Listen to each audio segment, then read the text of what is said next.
अक्सर आपने ऐसा फील किया होगा कि मैं टेस्ट तो देता हूँ लेकिन मेरे मार्क्स नहीं आते and most of the times students मेरे पास आते हैं कि सर समझ तो आ रहा है, क्वेश्चन भी हो जाते हैं लेकिन मार्क्स अभी भी नहीं आते। आपने बोला था रिवीजन करो, मैं कर भी रहा हूँ, आपने बोला था प्रैक्टिस करो, मैं करता हूँ, फिर मेरे मार्क्स नहीं आते। आज मैं एक बच्ची से मिला जिसने अगेन मुझे यही बताया कि सर मेरे मार्क्स नहीं आते। तो मैंने बोला बताओ तुम्हारे कितने मार्क्स आए। तो नीट एस्पिरेंट है, उसने मुझे बताया सर 720 में से मेरे around 400 to be exact 495 marks आ रहे हैं। बोले चलो हम इसको ब्रेक डाउन करते हैं। फिर मैंने पूछा कि आपकी फिजिक्स, केमिस्ट्री और बायोलॉजी के अंदर, to be very specific botany और जूलॉजी के अंदर टोटल कितने मार्क्स आ रहे हैं आउट ऑफ 720। तो उसने चेक करना शुरू किया तो द एग्जैक्ट स्टैट्स आ, उसके फिजिक्स में 116 मार्क्स आ रहे थे, केमिस्ट्री के अंदर 105, बॉटनी के अंदर 111 और जूलॉजी के अंदर 160 मार्क्स। ये उसको याद नहीं था, ये उसको तब पता पड़ा जब मैंने उसको पॉइंट आउट किया कि आपको ये चेक करना चाहिए। जब उसने ये मुझे बता दिया तो next step was I made her think कि अच्छा बताओ कितने क्वेश्चंस तुम्हारे सही हुए फिजिक्स के अंदर, कितने क्वेश्चंस तुमने अटेम्प्ट करे और कितने क्वेश्चंस तुमने अटेम्प्ट नहीं करे। तो again she went back to app. अब उसने ओपन करके मुझे बताया कि सर मैंने फिजिक्स के अंदर जब पेपर अटेम्प्ट किया तो 30 क्वेश्चंस करेक्ट करे, 4 क्वेश्चन मेरे गलत हो गए और 11 क्वेश्चंस थे जिसको मैं टच नहीं कर पाई एग्जाम के अंदर। हाँ, जनरल असेसमेंट वाज कि मैं फिजिक्स में पहले से बहुत बेटर कर रही हूँ based on your advice.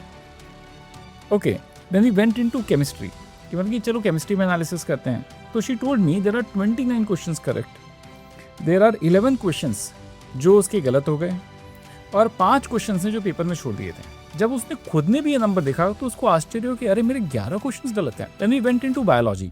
Biology के अंदर 29 क्वेश्चंस करेक्ट थे, 5 क्वेश्चंस गलत थे और 11 क्वेश्चंस उसने लीव कर दिए थे। Then we went into zoology also.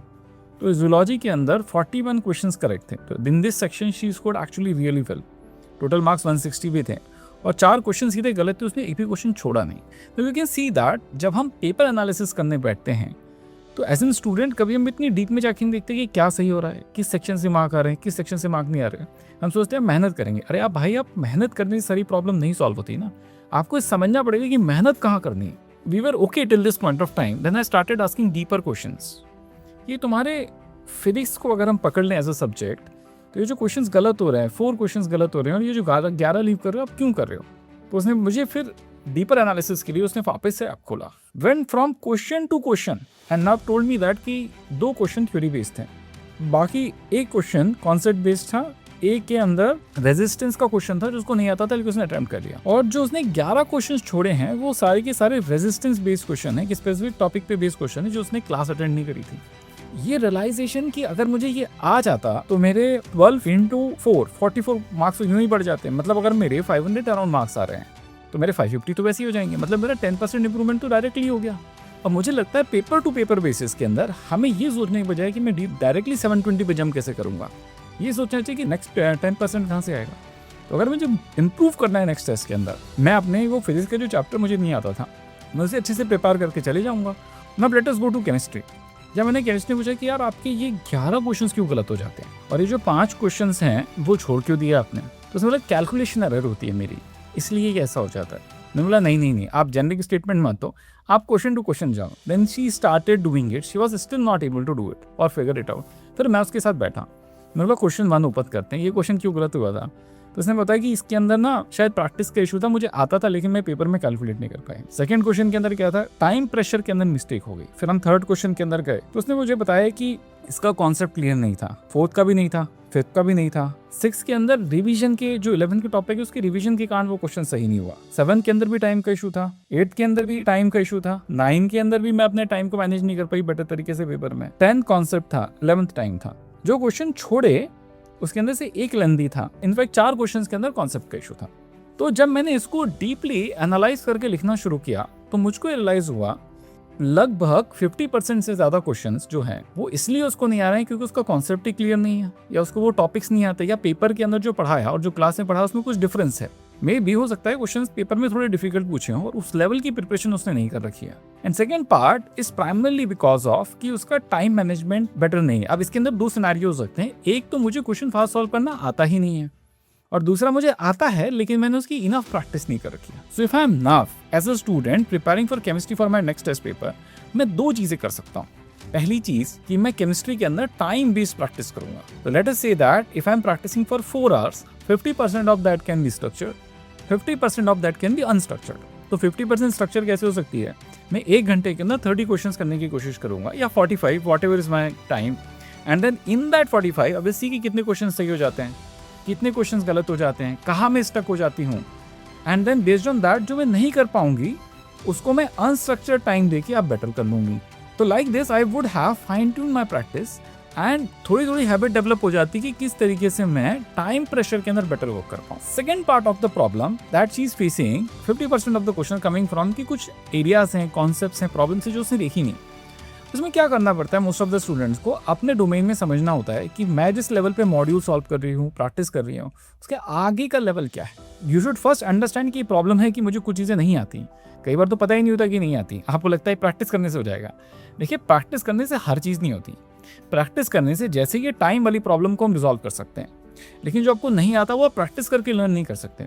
उसके लिए आपको किसी के पास, टीचर के पास जाना पड़ेगा अगर आप टाइम सेव करना चाहते हैं 1:1 क्लासेस के लिए, या फिर अगर आपके पास उतना पैसा नहीं है, उसको आप अफोर्ड नहीं कर सकते, then you will have to take another route, understand it deeply, figure out resources. उन रिसोर्सेज को आप हो सकता है वो कुछ वीडियोस हो सकता है वो कुछ बुक्स हों, वो आपको पढ़नी पड़ेंगी, वो कंटेंट प्रिपेयर करना पड़ेगा, उसके बिना आपके वो मार्क्स आएंगे नहीं। अब let us move to the botany and zoology part. जो बॉटनी के अंदर 5 क्वेश्चंस गलत हो रहे हैं और 11 छोड़े जा रहे हैं, वो क्यों हो रहे हैं? उसका प्राइमरी एक ही रीजन है कि जो 11 के कुछ पोर्शंस थे वो अब याद नहीं, जिनसे कनेक्ट होकर कुछ क्वेश्चंस बने, और 12th वाले भी जो शॉर्ट नोट्स की डेली रिविजन होनी चाहिए थी और cumulative revision. That would mean अगर मैंने 5 चैप्टर करे तो मैं 5 की करूंगा, 6 हो गए तो 6 की करूंगा। वो प्रोसेस फॉलो नहीं हो रहा है, और ये जो 15 क्वेश्चंस का गैप है ये प्राइमरली उसके कारण है। तो अगेन ये भी प्रैक्टिस से दूर नहीं होगा, इसके लिए आपको अपनी रिविजन की प्रोसेस को फिक्स करना पड़ेगा। जूलॉजी के अंदर on the contrary there were 4 questions wrong, और वो चारों के चारों क्वेश्चंस के पीछे रीजन कॉन्सेप्ट ही था या एक्स्ट्रा कंटेंट था जो बच्चे को पता नहीं था।